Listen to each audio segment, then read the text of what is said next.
ಸುಮಾರು 200 ಸೊಸೈಟಿಗಳು ಅನರ್ಹಗೊಂಡಿರುವ ಸಹಕಾರ ಸಂಘಗಳ ಪ್ರತಿನಿಧಿಗಳು ಮತದಾನದ ಹಕ್ಕಿಗಾಗಿ ಹೈಕೋರ್ಟ್ ಬಾಗಿಲು ತಟ್ಟಿದ್ದಾರೆ.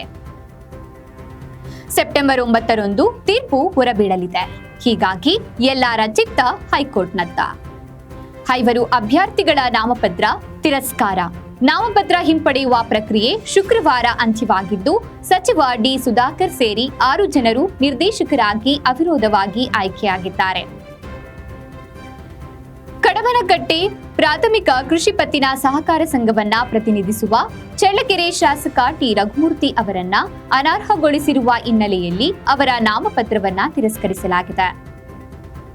ಆದರೆ ಸೆಪ್ಟೆಂಬರ್ 9ರಂದು ಬರಲಿರುವ ಹೈಕೋರ್ಟ್ ತೀರ್ಪಿನ ಷರತ್ತಿಗೆ ಒಳಪಟ್ಟು ನಾಮಪತ್ರ ತಿರಸ್ಕರಿಸಲಾಗಿದೆ ಎಂದು ಚುನಾವಣಾ ಅಧಿಕಾರಿ ಎಂ ಕಾರ್ತಿಕ್ ಹೇಳಿದ್ದಾರೆ.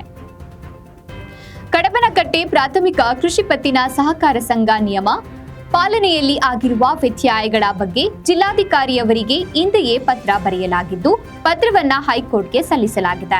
ಹೀಗಾಗಿ ರಘುಮೂರ್ತಿ ಅವರು ಮತದಾನಕ್ಕೆ ಅರ್ಹತೆ ಪಡೆಯುವ ಸಾಧ್ಯತೆ ಇದೆ.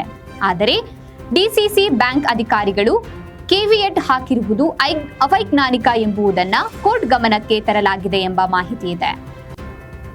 ಟಿ ರಘುಮೂರ್ತಿ ಸೇರಿ ಚಿತ್ರದುರ್ಗ ತಾಲೂಕು ಪ್ಯಾಚ್ ಕ್ಷೇತ್ರದಿಂದ ಸ್ಪರ್ಧಿಸಿದ್ದ ಮಂಜುನಾಥ್, ಅರುಣ್ ಕುಮಾರ್ ಹಾಗೂ ಹಾಲು ಸಹಾಯಕ ಸಂಘಗಳ ಕ್ಷೇತ್ರದಿಂದ ಸ್ಪರ್ಧಿಸಿದ್ದ ಶಶಿಧರ್ ಅವರ ನಾಮಪತ್ರಗಳು ತಿರಸ್ಕೃತವಾಗಿವೆ. ಕೋರ್ಟ್ ತೀರ್ಪು ಆಧರಿಸಿ ಇನ್ನುಳಿದ ಸ್ಥಾನಗಳಿಗೆ 12ರಂದು ಬೆಳಗ್ಗೆ 9ರಿಂದ ಸಂಜೆ 4ರವರೆಗೆ ಮತದಾನ ನಡೆಯಲಿದೆ. ಅಂದು ಸಂಜೆಯೇ ಮತ ಎಣಿಕೆ ನಡೆದು ಫಲಿತಾಂಶ ಹೊರಬೀಳಲಿದೆ. ಕೋರ್ಟ್ ತೀರ್ಪಿನ ಷರತ್ತಿಗೆ ಒಳಪಟ್ಟಿರುತ್ತದೆ. ಇತರೆ ಸಹಕಾರ ಸಂಘಗಳ ಕ್ಷೇತ್ರದಿಂದ ನಾಮಪತ್ರ ಸಲ್ಲಿಸಿದ್ದ ರಾಮರೆಡ್ಡಿ ಅವರ ನಾಮಪತ್ರ ತಿರಸ್ಕೃತವಾಗಿದೆ. ಆದರೆ ರಾಮರೆಡ್ಡಿ ಅವರು ಅನರ್ಹ ಮತಪಟ್ಟಿ ಪ್ರಶ್ನಿಸಿ ಹೈಕೋರ್ಟ್ ಮೊರೆ ಹೋಗಿಲ್ಲ. ಹೀಗಾಗಿ ಷರತ್ತು ಅವರಿಗೆ ಅನ್ವಯಿಸುವುದಿಲ್ಲ ಎಂದು ಚುನಾವಣಾ ಅಧಿಕಾರಿ ತಿಳಿಸಿದ್ದಾರೆ.